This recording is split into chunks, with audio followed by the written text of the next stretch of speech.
Vadodara boat દુર્ઘટના કેસમાં મોટા સમાચાર મળી રહ્યા છે। રાજ્ય સરકાર આજે રજૂ કરી શકે પોતાનો રિપોર્ટ। હાઈકોર્ટે લીધેલા સુઓ મોટો પર સરકાર કરી શકે છે રિપોર્ટ।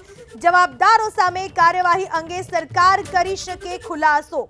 વડોદરામાં બોટ દુર્ઘટના સર્જાઈ હતી। હરણી તળાવમાં વિદ્યાર્થીઓને જ્યારે પ્રવાસ માટે લઈ જવામાં આવ્યા હતા એ સમયે બોટ પલટી ગઈ હતી।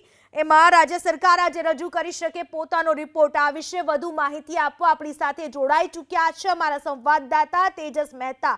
તેજસ, શું વધુ માહિતી?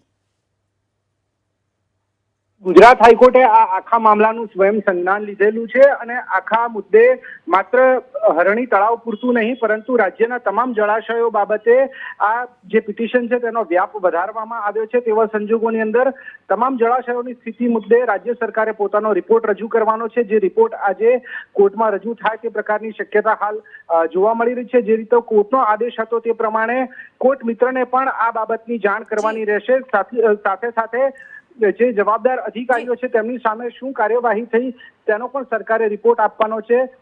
વડોદરા મ્યુનિસિપલ કમિશનરે પણ આ સમગ્ર મુદ્દે પોતાનું સોગંદનામું રજૂ કરવાનું છે।